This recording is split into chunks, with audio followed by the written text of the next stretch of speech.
പത്മ ലളിതാസഹസ്രനാമം അടുത്ത വരിയിലേക്ക് കടക്കുന്നു. അരുണാരുണ കൗസുംഭ വസ്ത്രവാസ്വത് കടീതടി.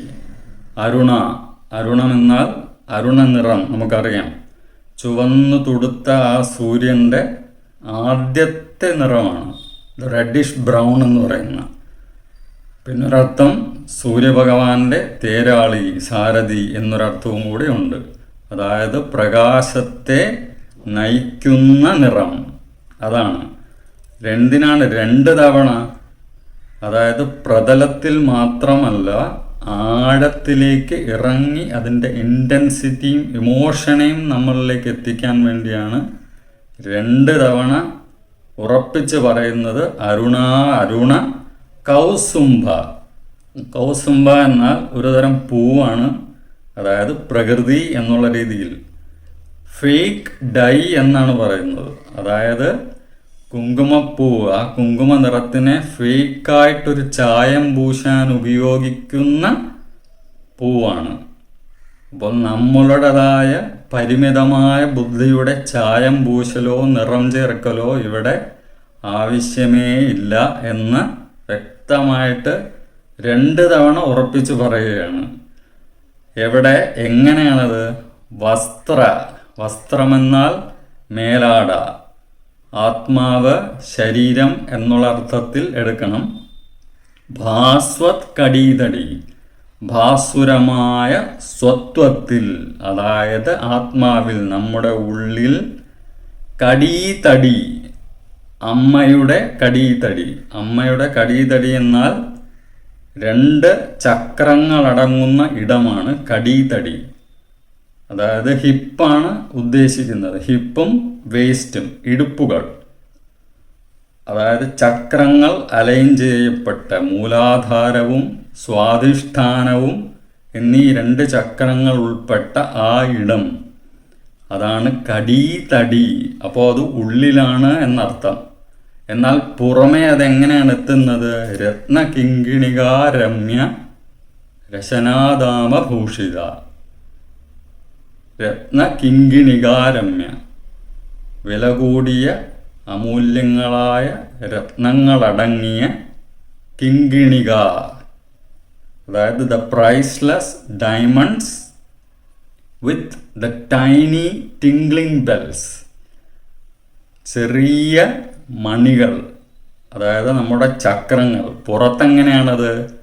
ഒരു വലിയ റിങ്, ഒരു സ്ട്രിങ് എന്നും പറയാം. അത് അമ്മയുടെ അലങ്കാരത്തെ സൂചിപ്പിക്കുന്നു. പക്ഷേ അതിനുള്ളിൽ ഒരു നാദം ഉറഞ്ഞു കിടപ്പുണ്ടല്ലേ. മണി എന്ന് പറയുമ്പോൾ ഒരു ഒബ്ജക്റ്റാണ്, എന്നാൽ അതിനുള്ളിൽ ഒരു നാദം തുടിക്കാൻ തയ്യാറായി തുടിച്ചുകൊണ്ടേയിരിക്കുന്നു. നമ്മുടെ ഉള്ളിലുള്ള പ്രാർത്ഥനകളും സാധനകളും ഹൃദയത്തുടിപ്പ് പോലെ. അതാണ് ഇവിടെ കിങ്കിണികാരമ്യ രശനാദാമഭൂഷിത. രശനാദാമഭൂഷിത എങ്ങനെയാണത്? രമ്യമായ സൗണ്ടാണ്, ബഹളമല്ല, നോയ്സ് അല്ല. ചാമിങ് ആയിട്ടുള്ള, ബ്യൂട്ടിഫുൾ ആയിട്ടുള്ള ഒരു സൗണ്ട് ഈ മണികൾക്കുള്ളിലുണ്ട്. എങ്ങനെയാണ്? ഉള്ളിൻ്റെ ഉള്ളിൽ ശാശ്വതമായി എന്നും തുടിക്കുന്ന ശബ്ദങ്ങളാണ്.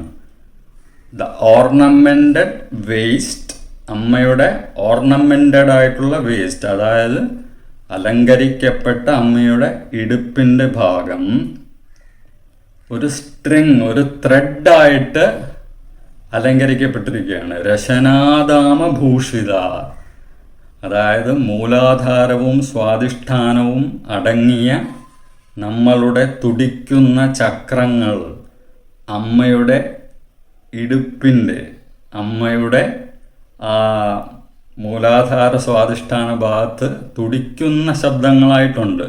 എന്നാൽ അത് തുടിക്കുന്നുണ്ടോ എന്ന് ചോദിച്ചാൽ ഇല്ല. കാരണം മണികളാണ്, അത്ര ചെറുതാണ്. അപ്പോൾ അതിൻ്റെ ഉള്ളിൽ നാദം ഉറഞ്ഞു കിടപ്പുണ്ട്. നമ്മളുടെ ഉള്ളിൽ അമ്മ എപ്രകാരമാണോ ഉള്ളിൽ ഉറഞ്ഞു കിടക്കുന്നത്, ആ വേരിൻ്റെ ആഴത്തെയും ആ നാദത്തിൻ്റെ ആഴത്തെയും കൂടിയാണ് ഇവിടെ പറയുന്നത്. പത്ര കണ്ട് ചെറുതാണ് എന്ന് നമ്മളെ ബോധിപ്പിക്കുന്നു, പക്ഷേ ആഴത്തിലുമാണ്. ആഴത്തിലാണെങ്കിൽ വളർച്ചയുമുണ്ട്. ചെറുതാണ്, ഉള്ളിൽ ഉറഞ്ഞു കിടക്കുന്നതാണ്, എന്നാൽ ആഴത്തിലാണ്. അതുകൊണ്ട് തന്നെ വളർച്ചയും ഉണ്ട്, വളർച്ചയ്ക്കുള്ള സാധ്യതയും ഉണ്ട്. അതായത് നമ്മളുടെ സാധനകളോ ഉപാസനകളോ ചെറുതെന്ന് കരുതരുത്. ആഴത്തിലേക്ക് പോകുന്നുണ്ടോ എന്ന് ശ്രദ്ധിക്കുക, എങ്കിൽ വളർച്ച ഉറപ്പായിട്ടുണ്ടാകും. അവ ഉറപ്പിക്കാനാണ് അമ്മ ഈ വരി നമ്മളിലേക്ക് എത്തിക്കുന്നത്. അരുണാരുണ കൗസുംഭ വസ്ത്രഭാസ്വത്കടീതടീ രത്നകിങ്കിണികാരമ്യ രശനാദാമഭൂഷിത. ശാന്തി ശാന്തി ശാന്തി. അമ്മേ ശരണം. പത്മ.